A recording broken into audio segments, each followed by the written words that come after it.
오늘 말씀도 잘 들어주십시오. 늘 잘 들어달라고 해놓고요. 그렇죠? 왜냐하면 요한일서의 말씀들은 때로 이런 경우가 있습니다.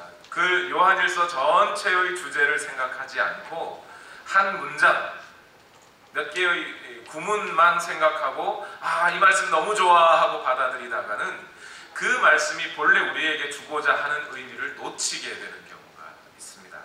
특히 요한일서는 그런 실수를 자주 범하게 되는데 그 중에서도 특히 오늘 본문 말씀이 더 그렇습니다. 예를 들면 사랑하는 자들과 하나님이 함께 하신다고 하셨죠. 오늘 본문의 말씀에. 그런데 어떤 목사님이 이렇게 설교하시는 경우가 있더라고요. 사랑하는 자들과 하나님이 함께 하십니다. 그러면서 예를 들어 테레사 수녀가 사랑했습니다. 그와 하나님이 함께 하셨습니다. 여기까지는 좀 갸우뚱했어요. 제가 그 설교 들으면서. 그런데 조금 더 가시더니 이제는 사람과 남자와 여자의 사랑 이야기를 하시면서 그렇게 사랑하시면 하나님이 함께 하십니다. 이렇게 하시면서 그러면 믿지 않는 사람들이라도 하나님의 자녀가 아닌 사람들이라도 사랑하면 하나님의 자녀로 인정해 준다는 이야기입니까? 말이 되질 않아요. 그런데 안타깝게도 그 설교를 하신 분이 한국에서 아주 유명한 목사님이셨어요. 아주 유명한, 여러분 여기서 모르는 분이 없을 만한 목사님이셨어요. 지금 제가 나이도 어린 젊은 시골 교회 목사가 한국에서 제일 큰 교회 목사님을 디스하고 있는 거예요. 잘 들어주십시오. 그렇게 실수하기 쉽다 이 말입니다. 한 나이 많은 여자 성도님께서 하루는 제게 오셔서 답답한 마음을 털어놓으신 적이 있습니다.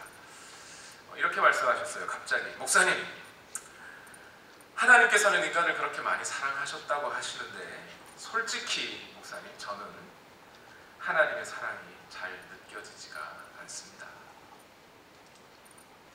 제가 잘못된 걸까요? 이분은 이미 오랫동안 신앙생활을 하셨어요. 그리고 갑작스럽게 저에게 그렇게 질문을 해주셨습니다. 저는 그 말씀을 듣고 좀 당황스러웠습니다. 딱히 뭐라고 말씀을 드려야 될지 잘 몰랐기 때문이에요. 만일 정말로 하나님이 자기를 사랑하는 것이 잘 느껴지지도 이해되지도 경험되지도 않았다면, 그렇다면 그분은 지금 매우 큰 문제에 봉착해 있는 겁니다. 왜냐하면 요한일서 4장 16절, 오늘 본문의 맨 마지막 절에 이렇게 말씀하시기 때문입니다. 다 같이 읽어보겠습니다. 시작. 우리는 하나님이 우리에게 베푸시는 사랑을 알았고 또 믿었습니다. 하나님은 사랑이십니다. 사랑 안에 있는 사람은 하나님 안에 있고 하나님도 그 사람 안에 계십니다. 그러니까 만약 그분이 하나님의 사랑을 잘 이해되지도 하나님의 사랑이 잘 느껴지지도 않는다면, 오늘 4장 16절 말씀에 따르면 그분은 아직 그리스도인이 아닌 것이지요. 하나님의 사랑을 만나지 못한 거죠. 그랬기 때문에 그분은 하나님의 사랑을 모르는 겁니다. 대통령을 만나도 자기 인생에 죽을 때까지 대통령을 만났던 그 경험을 잊어버릴 수 있을까요?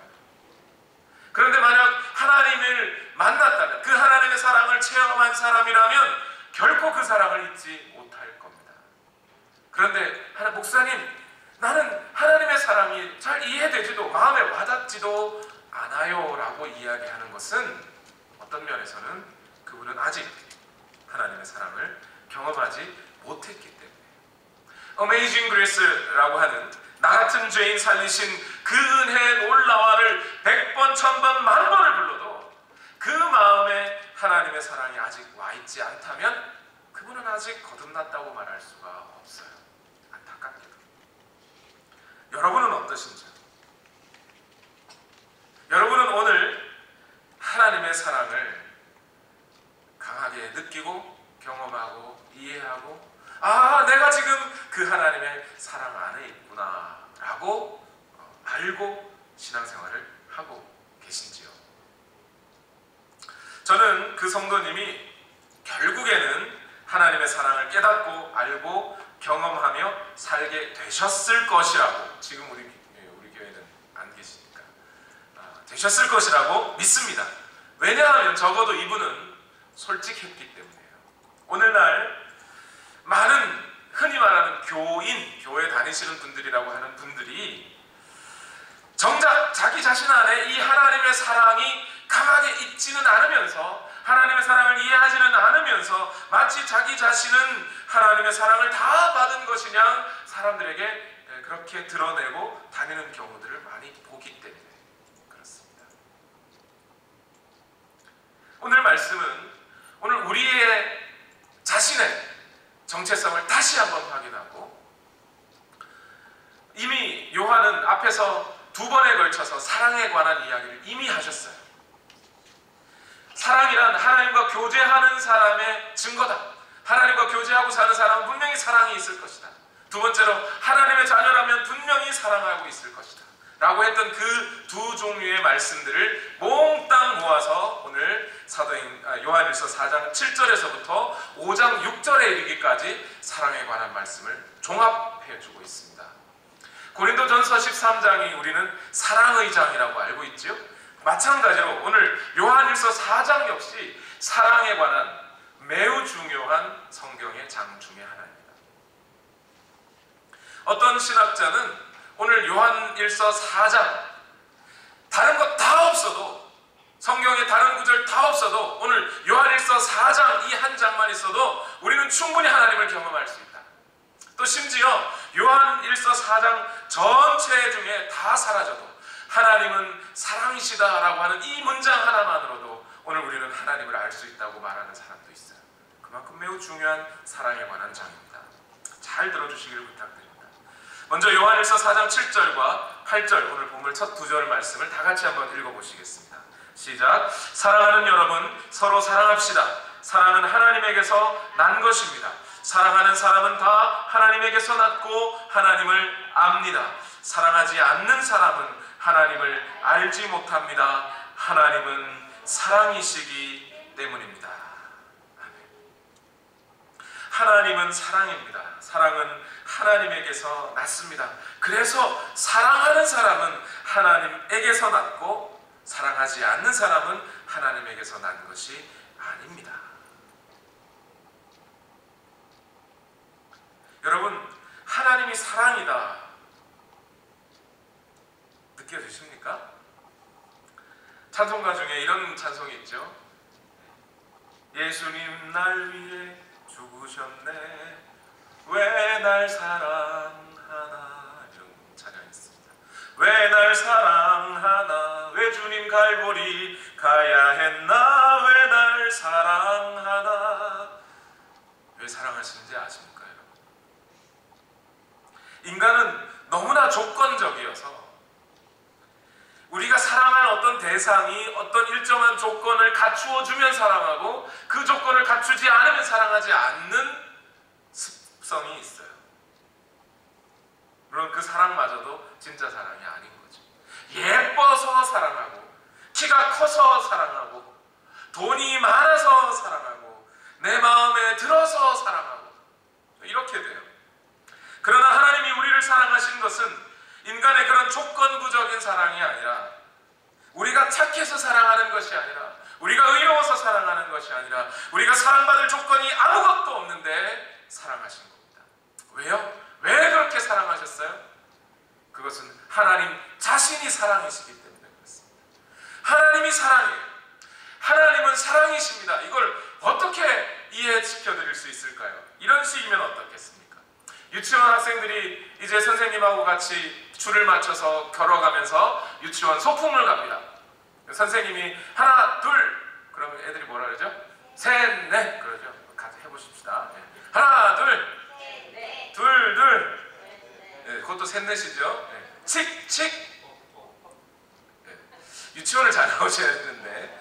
병아리, 네. 삐약, 참새, 네. 강아지. 그러면 하나님. 네, 그렇죠. 아, 잘하셨습니다. 참새가 삐약삐약 울지 않듯이, 병아리가 짹짹거리지 않듯이, 하나님은 다른 어떤 행위로 행위하지 않으시는 겁니다. 하나님의 모든 활동은 하나님의 사랑으로부터 연연해서 나온 것입니다. 찬송가는 아닌데 10월의 어느 멋진 날에라고 하는 노래가 있습니다. 영적으로 우리와 반대되는 사람들이 지은 노래라고 하는 사람들도 있는데요. 그 노래 다가 성경적이라는 얘기는 아니고 그 노래 가사 중에 이런 가사가 있어요. 창밖에 앉은 바람 한 점에도 사랑은 가득한 걸. 그건 뭐 개인의 감정을 노래한 노래이긴 합니다만 그 가사가 주는 이해가 뭐예요? 여러분이 오늘 교회를 오시면서 여러분을 비춰줬던 그 햇살도, 창밖에 부는 그 바람 한 점도, 저 밖에 있는 나무 한 그루 한 그루들도, 저 하늘에 떠있는 해와 달과 별들도, 그것이 모두가 하나님의 사랑으로부터 연원하여 지어진 것들이라는 거예요. 하나님은 어떤 활동을 하실 때 그 사랑으로부터 일을 하신다는 겁니다. 그런데 하나님께서는 그렇게 사랑으로 어떤 활동을 하셨는데, 특별히 그 중에서도 사람만큼은 하나님 자신의 사랑이라는 존재와 같이 다 함께 창조를 하셨어요. 창세기 1장 26절 상반절 말씀 다 같이 읽어보겠습니다. 시작. 하나님이 말씀하시기를 우리가 우리의 형상을 따라서 우리의 모양대로 사람을 만들자. 영이신 하나님이기 때문에 육체를 입은 우리는 하나님의 외모를 닮았다는 게 아닙니다. 하나님의 본래의 가지신 성품을 우리가 닮았다는 거죠. 그렇다고 우리가 하나님이라는 얘기는 아닙니다. 우리는 어디까지나 하나님의 이미지를 갖고 왔을 뿐이에요. 이것을 신학적 용어는 이마고 데이라고 말을 하는 거예요. 이미지 오브 갓. 하나님의 이미지를 가지도록 창조가 된 거예요. 더 쉽게 얘기하면 하나님을 닮도록 창조가 됐어요. 그러니까 하나님의 존재의 특성 중에 어떤 부분과 사람의 존재의 어떤 특정 부분은 다 함께 되어 있어요. 대체 뭐가 닮았다는 얘기일까요? 하나님은 처음부터 존재하실 때부터 이미 성부와 성자와 성령으로 존재하셨어요. 세 분이 한 분이신 관계로 존재하셨습니다. 그러니까 하나님은 이미 하나님 안에 interpersonally 존재하시는 분이에요. 세 분이 한 분이세요. 서로 인격적인 관계를 세 분이 함께 주고받으시면서 존재하셔요. 하나님은 그렇게 인격적인 관계로 존재하시는 분입니다. 성부께서는 성자에게, 성자는 성령에게, 성령은 성부에게, 또 반대 방향으로도 각자가 자기 뜻만을 주장하지 않고 서로가 서로를 향해 존재하시고 서로가 서로를 위해 존재하시고 자기의 뜻을 굽혀 상대방의 뜻을 세우는 일을 위해 기꺼이 자기를 내드릴 수 있는 상태로 존재하시는 것. 그걸 인격적인 관계로 존재하신다는 거예요. 그렇게 인격적인 관계로 존재하시는 그 세 분이 서로 사랑을 주고받으십니다. 그 관계 속에서 사랑을 주고받으십니다. 서로가 서로를 돌보시고 서로가 서로를 케어하시고 서로가 서로를 격려하시고 위하시는 관계 속에서 존재하십니다. 하나님은 처음부터 그렇게 존재하셨어요. 그래서 사람이 하나님을 닮았다는 얘기는 뭐예요? 사람도 그러하다는 거예요. 내 속에 뭐 여러 가지 인격이 막 돌아다닌다 그런 얘기가 아니고 사람은 다른 사람과 함께 존재하도록 되어 있다는 거예요. 인격적인 관계를 맺어가면서 살도록 되어 있어요. 부부도 마찬가지죠. 인격적인 친밀함이 없이 부부가 산다는 건 마치 깨진 유리와 같아서 인격적인 관계성이 없으면 부부가 함께 존재하기가 어려워요. 사람이란 언제든지 누구와 인격적인 관계를 맺게 되어 있는 존재가 그렇습니다. 예를 들면 서울의 신림동에 가면 고시촌이 있어요. 거기 이제 사법고시를 준비하는 학생들입니다. 이 학생들은 대부분 혼자 어디 쪽방 같은 데 틀어박혀서 그냥 하루 맨날 며칠이고 법전을 펴가면서 법전 달달달달 외우고 법 공부를 하는 학생들입니다. 그리고 혼자 사니까 어때요? 시간이 지날수록 이 사람들이 이상해져요. 하루는 3년쯤 된 학생이 자기 자신이 이상해지는 걸 발견한 거예요. 어느 날 순간 자기가 벽을 보면서 이야기를 하고 있는 거예요. 이거 큰일 났다. 내가 3년 동안 이 고시촌에 들어와서 살았더니 어떤 막 인격적인 교제 없이 그냥 혼자 막 책만 보고 살았더니 이거 큰일 났다. 내가 이상해지는 것 같아. 그래서 고시촌에 들어온 5년 된 친구한테 물어봤습니다. 친구야, 내가 3년째 되니까 벽을 보고 얘기를 하고 있네.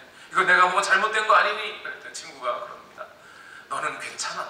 그래도 적어도 너는 벽이 너한테 말을 하지는 않잖아. 무슨 말인지 이해를 못하시는 거죠? 아직도 이해를 못하고 집에 가서 웃으시려고. 너무 오래되니까 벽이 자기한테 얘기를 하는 거지. 인간은 그렇게 혼자 존재할 수 없는 존재라는 거예요.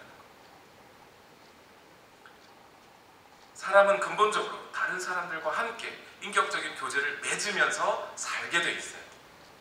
그런데 말이죠, 아담이 죄를 지은 이후에 이 인간의 존재에 문제가 생기기 시작했습니다.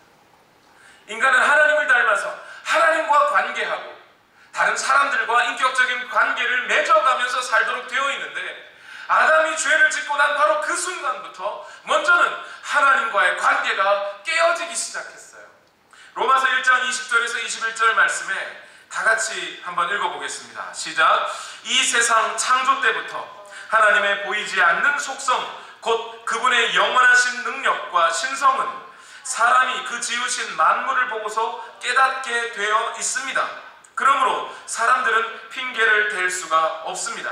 사람들은 하나님을 알면서도 하나님을 하나님으로 영화롭게 해드리거나 감사를 드리기는커녕 오히려 생각이 허망해져서 그들의 지각 없는 마음이 어두워졌습니다. 바울이 얘기하는 거예요. 이 세상의 모든 사람들이 죄를 범하였는데 그 죄가 첫 번째 어떤 형식으로 드러나느냐? 하나님과의 관계성이 이렇게 끊어지는 방식으로. 아담이 죄를 짓고 난 그 이후에는 사람들이 이 모든 천지 만물들 가운데 하나님을 발견할 수 있음에도 불구하고 하나님을 몰라봐요. 또 알아본다 하더라도 하나님을 하나님으로, 주님을 주님으로 알지 않아요.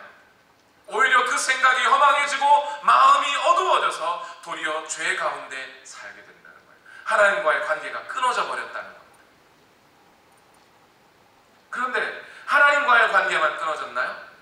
사람과 사람의 관계도 끊어지게 되어 있습니다. 로마서 1장 28절과 31절 말씀 다 같이 한번 읽어보시겠습니다. 시작. 사람들이 하나님을 인정하기를 싫어하므로 하나님께서는 사람들을 타락한 마음자리에 내버려 두셔서 해서는 안 될 일을 하도록 놓아두셨습니다. 사람들은 온갖 불의와 악행과 탐욕과 악의로 가득 차 있으며 시기와 살의와 분쟁과 사기와 적의로 가득 차 있으며 수군거리는 자요, 중상하는 자요, 하나님을 미워하는 자요, 불손한 자요, 오만한 자요, 자랑하는 자요, 악을 꾸미는 모략꾼이요, 부모를 거역하는 자요, 우매한 자요, 신의가 없는 자요, 무정한 자요, 무자비한 자입니다. 무자비한 무슨 살인자만을 얘기하는 게 아니에요. 인간의 삶이란, 이 관계성이 끊어져 버린 인간의 삶이란 이렇더라는 거예요. 그 마음과 생각이 온갖 불의와 악행과 탐욕, 이 탐욕이 뭔가요? 다른 사람이 인격적으로 관계를 맺는 저 사람이 어떠냐가 아니라 내 이기적인 내 중심의 욕심으로 가득 차버렸다는 거예요. 그 악의로, 이 악의가 뭡니까? 다른 사람을 해치는 것을 말하는 거죠. 해치는 것에 발 빠르더라는 거예요. 싸우러 가는 길이 빠릅니까? 구하러 가는 길이 빠릅니까? 사람은 싸우는 게 빨라요. 길을 가다가 힘들어서 구해줘야 할 사람이 있으면 그 사람을 구하려고 달려가는 발걸음보다는 누군가가 내 차를 손 꽝 쳤을 때 그냥 당장 일어나가지고 가서 싸우러 가는 게 빠르죠. 그게 사람입니다. 사람은 이 관계로 가득 차 있다는 거예요. 하나님을 미워하고 불손하고 오만하고 자기 거 자랑하면서 악을 꾸며서 다른 사람이 한 말도 아닌데 그런 말 했다고 거짓말해서 다른 사람을 매장시켜버리는 일을 더 잘하더라는 거예요. 어떻게 초등학교, 중학교 된 학생들이 어디서 어떻게 알게 된지 모르지만 자기 마음에 들지 않는 아이들을 왕따시키는 걸 잘하더라는 거예요.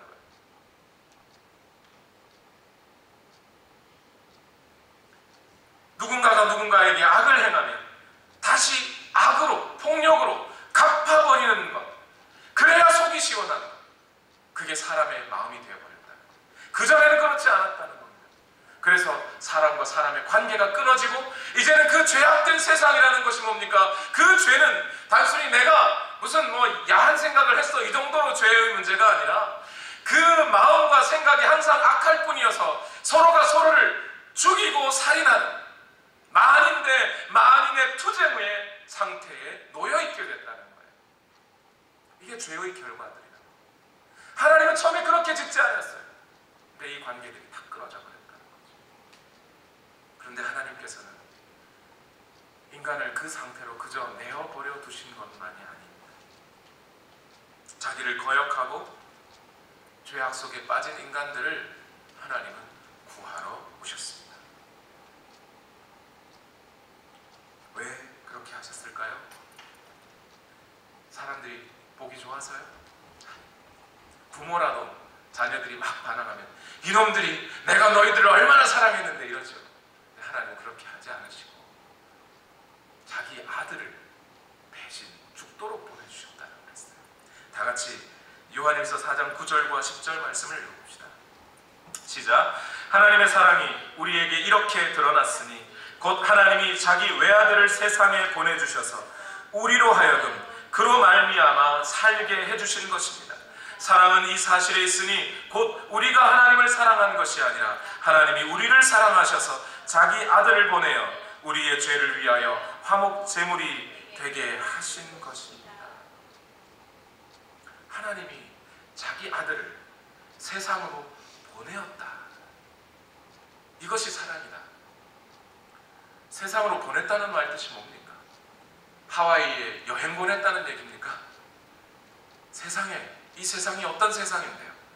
사람과 사람이, 또 사람이 하나님을 대하여 삿대질하고 저주하고 비방하고 놀리고 욕하고 중상모략하는 세상, 심지어 폭력을 행하여 사람과 사람이 서로 죽이고 물고 뜯는 세상 가운데로 하나님이 자기 아들을 보내셨다는 거예요. 세상을 구원하시기 위해서. 근데 이 아들이 어떤 아들이에요?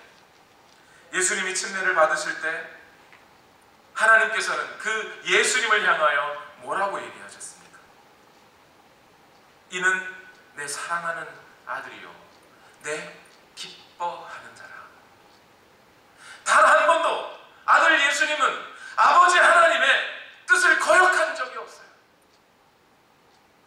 여러분 그거 아시나요? 같은 자식이라도 단 한 번이라도 부모의 뜻을 거역하지 않고 순종하는 자식과 맨날 속썩이는 자식과 차이가 있어요.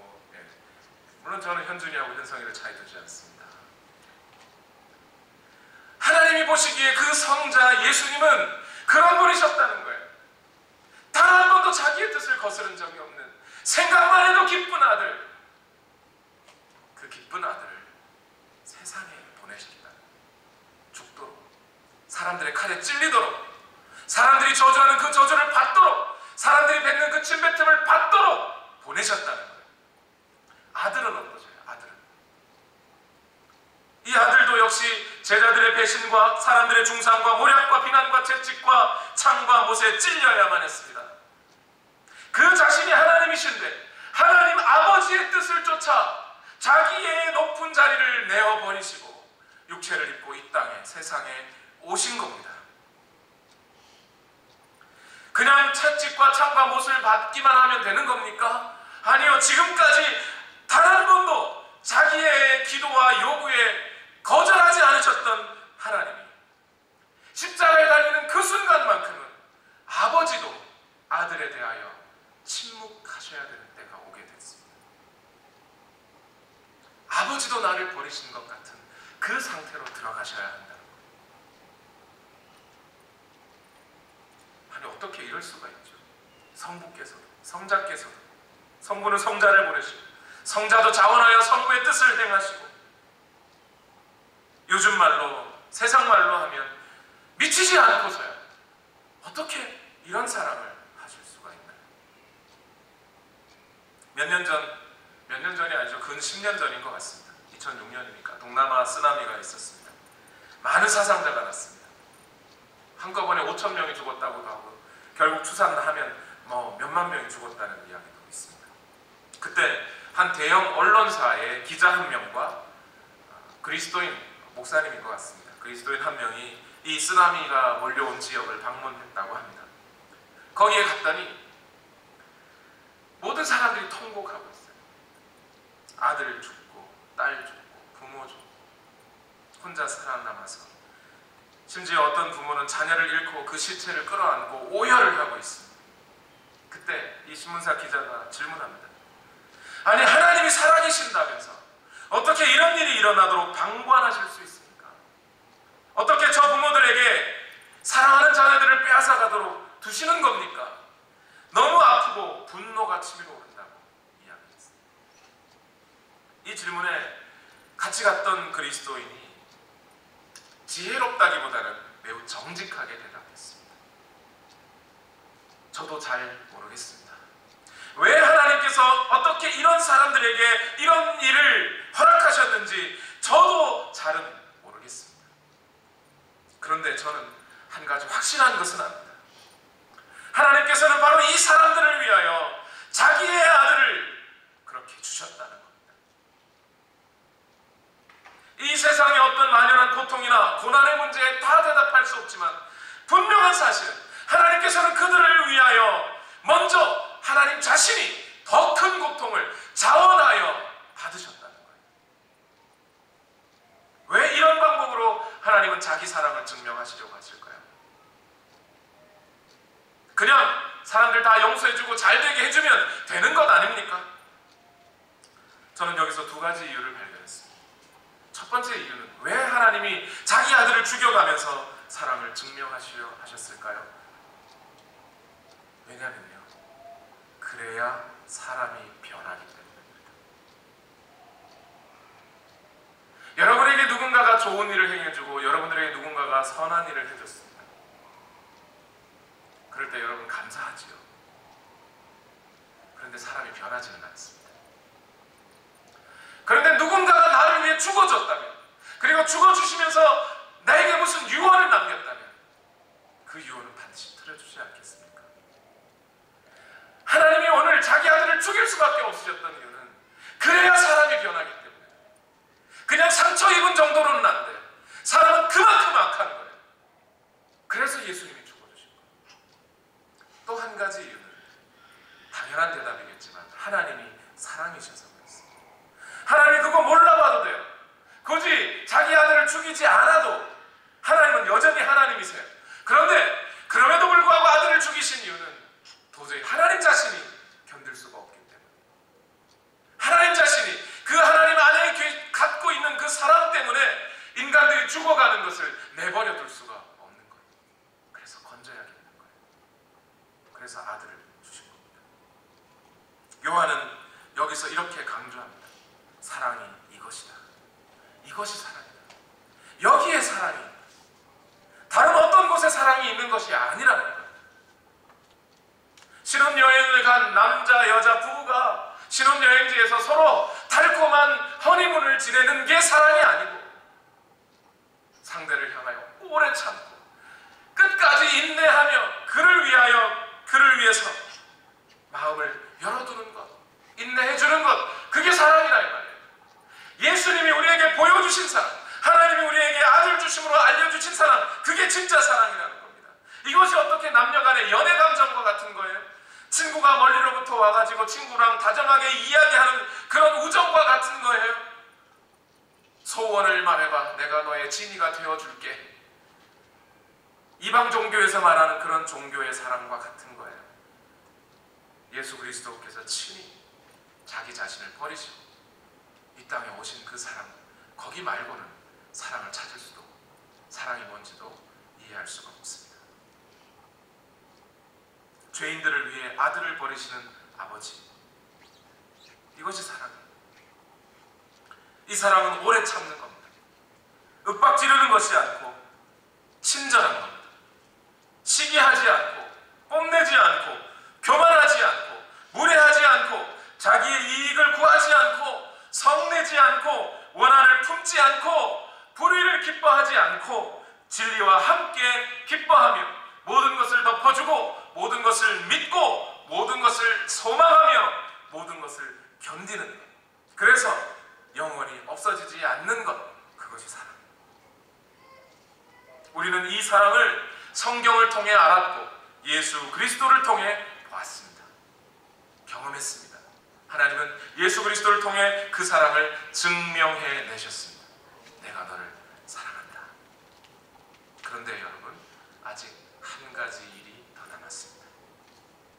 요한일서 4장 11절과 12절 말씀을 다 같이 읽겠습니다. 시작. 사랑하는 여러분, 하나님께서 이렇게까지 우리를 사랑하셨으니 우리도 서로 사랑해야 합니다.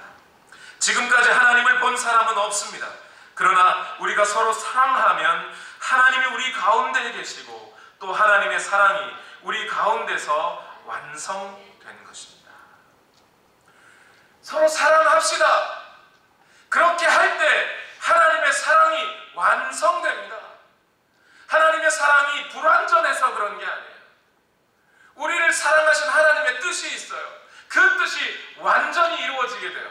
무슨 얘기입니까? 이 세상 사람들이 서로가 원래는 다 인격적인 관계를 맺으며 살아가게 되어 있는데 죄로 인하여 그 관계들이 다 깨어져 버렸다는 거죠. 서로가 원수를 맺고 원수를 맺는, 원수를 갚으면 또 원수를 갚으면서 그렇게 계속해서 복수의 연속으로 살아가는 게 인간의 삶이더라는 거예요. 그런데 이 복수와 복수의 연결의 끈을 끊으려면 어떻게 해야 됩니까? 서로를 향하여 중상모략하고 악행을 저지르고 인간답지 않게 살아가는 이 악순환의 고리를 끊어놓기 위해서는 어떻게 해야 되는 거예요?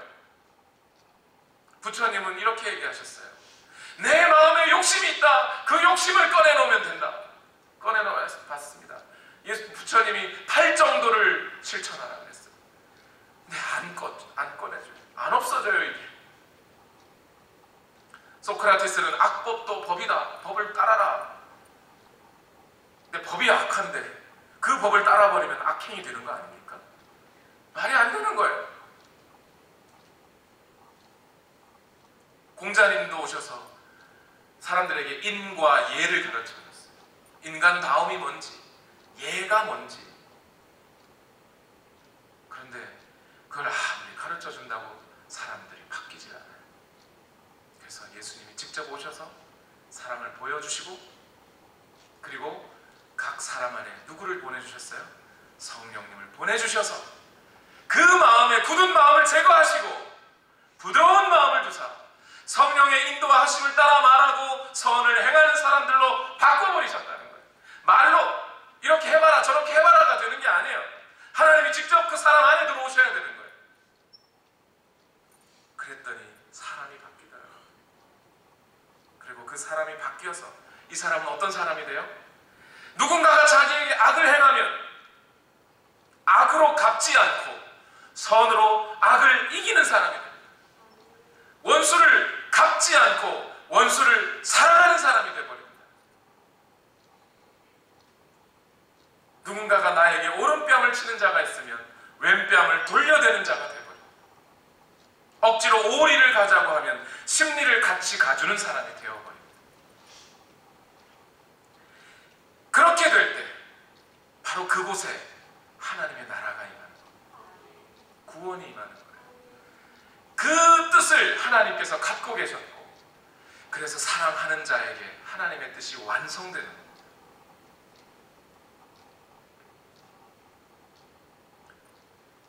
이것이 이만큼 중요한 일입니다. 오늘 여러분들이 사랑을 실천한다는 것 단순히 내가 좀 좋은 사람이 되고 내가 좀 교양 있는 사람이 되고 내가 좀 훌륭한 사람이 되는 차원에서 끝나는 문제가 아니라 오늘 우리가 하나님의 사랑처럼 하나님이 우리를 사랑하셨듯이 자기 아들을 내어주심같이 우리를 사랑하셨듯이 우리도 그 사랑을 따라 사랑하면 하나님이 우리를 사랑하신 것처럼 우리도 사랑하면 그러면 바로 거기가 하나님의 나라가 되는 거예요. 하나님의 사랑이 완성되는 거예요. 그것을 위해 오늘 우리에게 사랑의 계명을 주신 겁니다. 한 목사님이 새벽 기도 후에 열심히 새벽에 기도하시고 집에 들어와 봤더니 집이 난장판, 설거지는 그냥 잔뜩 쌓여있고 소파와 이불도 다 개져 있지 않고 소파는 그냥 다 난장판이에요. 우리 집이 그렇다는 게 아닙니다. 그랬더니 이 목사님이 다짜고짜 화를 내기 시작합니다. 마음에 분노가 있습니다. 대체 내 아내는 어디 가서 뭘 하길래 얼굴 코빼기도 보이지 않고 집을 이렇게 만들어 놓고 아침부터 어디 갔단 말이야? 문을 헐레벌떡 열고 사모님이 들어오셨습니다. 목사님이 그냥 소리를 지릅니다. 어디 갔다? 사모님이 조금 조용히 말씀하십니다. 여보, 오늘 우리 딸 소풍인 거 모르셨어요? 아침부터 애기 밥 사주고 도시락 만들고 소풍 가는 거 바래다 주고 이제 들어왔어요. 나도 새벽 예배 갔지만 얼른 나와서 그거 다 해주고 이렇게 갔다 오는데 자꾸자꾸 그렇게 화를 내시면 어떡해요? 이쯤에서 목사님이 그랬냐고 해야 되는데 물러서면 안 될 것 같지 않습니까? 그러니까 더 화를 냅니다. 그래도 그렇지! 소리로 제압을 하셨습니다. 근데 바로 그 순간 밖에서 누군가가 문을 두들깁니다. 사모님이 문을 열어봤더니 한 집사님이 아침부터 목사님에게 찾아왔어요. 왜 그러신가 했더니 집사님이 몸이 안 좋아서 너무 아파서 목사님이 기도라도 해주셨으면 좋겠다 싶어서 아침부터 찾아왔대요. 목사님이 그 상태에서 기도가 나올까? 집사님 그럼 잠시만 기다리시라고 하고선 방에 들어가서 혼자 하나님 앞에 막 기도하면서 마음을 어떻게든 추스려 보려고 합니다. 그러고 기도할 마음이 좀 정돈이 된 것 같아서 나와서 집사님한테 기도하려고 왔더니 집사님 집에 가버리셨어요. 이 이야기를 왜 드리는 걸까요? 오늘 우리 안에 사랑이 있는 것, 그리고 그 사랑을 실천해내는 것이 어떤 사람에게는 하나님의 나라가 임하는 일입니다. 그런 이유 때문에 바울은 고린도전서 13장 1절에서 3절 말씀에 이렇게 말씀하십니다. 내가 사람의 모든 말과 천사의 말을 할 수 있을지라도 내게 사랑이 없으면 울리는 징이나 요란한 꽹과리가 될 뿐입니다. 내가 예언하는 능력을 가지고 있을지라도 또 모든 비밀과 모든 지식을 가지고 있을지라도 또 산을 옮길 만한 모든 믿음을 나 가지고 있을지라도 사랑이 없으면 아무것도 아닙니다. 내가 내 모든 소유를 나누어 줄지라도 내가 자랑 삼아 내 몸을 넘겨줄지라도 사랑이 없으면 내게는 아무런 이로움이 없습니다. 무슨 얘기예요? 그리스도인이 교회를 30년 40년을 다니든 그에게서 예언과 방언하는 능력이 나타나든 기도했더니 병 고치는 은사가 나타났든 무엇이든지 상관없다는 거예요. 아무리 그가 지식이 많든지 그런 것들 다 있어도 사랑이 없으면 그는 그리스도인이 아니라는 겁니다. 왜요? 하나님의 뜻은 그 그리스도인들로 하여금 사랑을 베풀어 이 땅에 존재하는 그 죄와 악의 연결고리들을 끊어놓으라. 누군가가 악을 당신에게 행하면 그것을 참고 오래 견디며 인내해줘서 더 이상 악이 흘러가지 않도록 막아주라고, 그렇게 사랑을 실천하라고 그리스도인들을 만들어 두셨다는 거예요. 그게 그리스도인의 본질이라는 겁니다. 교회가 수천 명 수만 명이 돼도 그 중에 단 한 사람이라도 하나님의 사랑을 실천하는 사람이 없으면 껍질뿐인 거예요. 그러면 어떻게 합니까, 목사님? 그리스도인은 맨날 희생하고 당하고 죽고 그래야 되는 건가요? 그 사람이 그렇게 하면 얼마나 힘들까요? 그래서 하나님께서는 그 사랑을 실천하는 자들에게 이런 약속을 해주셨습니다. 요한 1서 4장 13절에서 16절 말씀 다 같이 읽어보겠습니다. 시작. 하나님이 우리에게 자기 영을 나누어 주셨습니다. 이것으로 우리가 하나님 안에 있고 또 하나님이 우리 안에 계시다는 것을 우리는 압니다. 우리는 아버지께서 아들을 세상의 구주로 보내신 것을 보았고 또 그것을 증언합니다. 누구든지 예수를 하나님의 아들로 시인하면 하나님이 그 사람 안에 계시고 그 사람은 하나님 안에 있습니다. 우리는 하나님이 우리에게 베푸시는 사랑을 알았고 또 믿었습니다. 하나님은 사랑이십니다. 사랑 안에 있는 사람은 하나님 안에 있고 하나님도 그 사람 안에 계십니다. 성령을 받은 자는 하나님 안에, 그 사람도 하나님 안에, 하나님도 그 사람 안에. 예수를 주라 시인하는 자는 하나님이 그 사람 안에, 그 사람이 하나님 안에. 그래서 지금 사랑 안에 있는 자는 하나님이 그 사람 안에, 그 사람도 하나님 안에 있는 그런 역사가 있을 거라는 겁니다. 사랑하는 그 사람을 보고 그냥 내가 좋아서 난 저 사람 사귀어, 이게 사랑, 이런 사랑 아니라는 거예요. 하나님 닮은 그 사람, 그 사랑하는 사람을 누구든지 보면 바로 저 사람에게 지금 하나님이 역사하고 계시구나. 하나님도 그를 보시고 그와 함께 해주신다는, 보장을 해주신다는, 마치 이런 것 같은 거죠. 월남전 참전했던 분이 집으로 오신 중에 배 타고 집에 오는데 이제 자기 부인을 만날 생각에 들떴습니다. 내 아내를 몇 년 만에 죽음의 사선을 넘어 아내를 볼 생각에 가슴이 듭니다. 아내를 만나야지. 그런데 배가 점점 부산항에 가까이 갈수록 마음이 불안해지기 시작했습니다. 부산항에 나와 있는 사람들을 보니까 더 불안해져요. 왜 그렇죠? 아내하고 편지 주고받으면서 우리 부산항에서 만날 때 서로 사람들이 많아서 못 알아볼지 모르니까 우리 서로 그때 나눠 가졌던 손수건 흔들어서 그렇게 알아봅시다 이렇게 했는데, 부산항에 와봤더니 사람들이 다 손수건을 흔들고 있어요. 누가 누군지 구별을 못해. 어떡하죠 이제?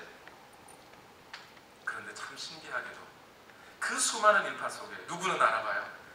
내가 사랑하는 그 사람은 알아보겠다. 발견할 수 있겠다는 거죠. 그 사람 얼굴만 크게 보이더라고요.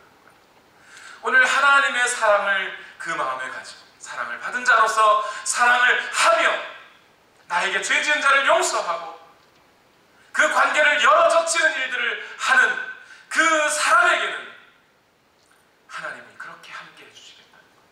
누구보다 더 잘 알아주겠다는 거예요. 확실히 너를 알아봐 주겠다는 거예요. 이것만큼 더 큰 복이 또 어디 있나요? 이 말씀을 마무리합니다. 여러분,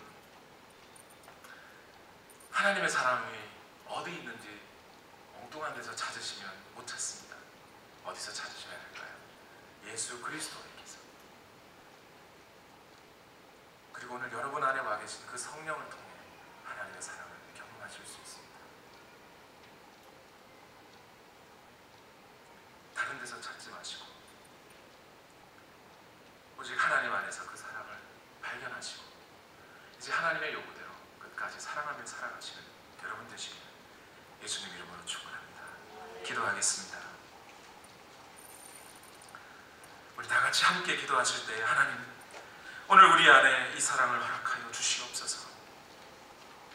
고린도전서의 12장의 말씀처럼 너희는 더 크고 중요한 것을 사모하라 하신 대로 주여, 오늘 우리 안에 하나님을 경험하였다면, 하나님을 발견하였다면, 오늘 우리가 그 사랑받은 것을 안다면 오늘 우리는 그 사랑으로 가득 차서 이제 우리도 사랑을 실천하며 전하며 주님을 선포하며 살아가게 하여 주시옵소서. 우리 이 기도 제목 가지고 다 같이 함께 기도하시겠습니다. 살아계신 아버지, 오늘도 하나님께서 역사하여 주시옵소서.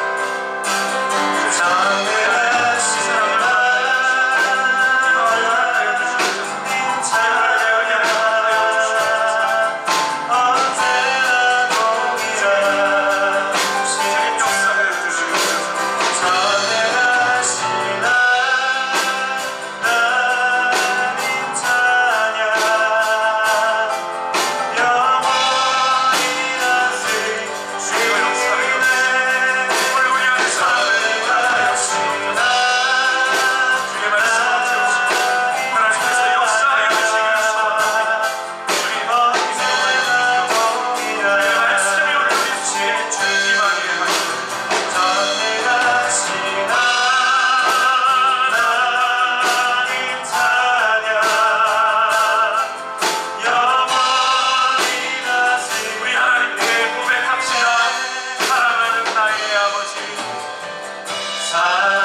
많으신 하나님,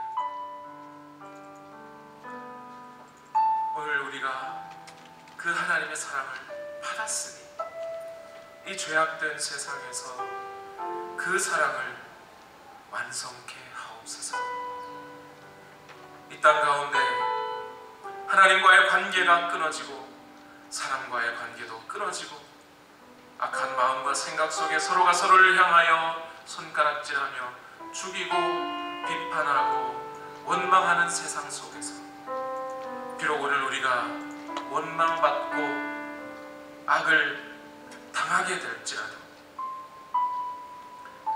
예수 그리스도께서 끝까지 참아내셨던 것처럼 우리도 그렇게 참게 하시고 인내하게 하시고 교만하지 않게 하시며 우리 자신을 자랑하지 아니하고 겸손하게 주의 뜻을 따르는 사랑을 베풀게 하옵소서. 그리하여서 이 땅에 더 이상 이 악의 순환과 연결고리들이 번져나가지 않게 하시고 오늘 우리에게서만큼 이 죄악의 사슬들이 끊어지게 하여 주시옵소서. 이제 이 사랑을 실천하며 살아가기를 원하는 우리 모든 성도들에게 하나님 은혜를 더하여 주시옵소서. 주님께서 함께하여 주시고 늘 강권적으로 역사하여 주시옵소서.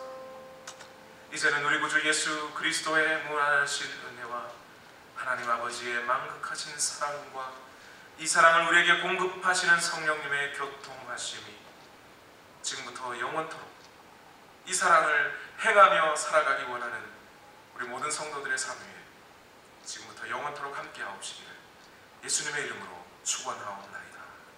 아멘.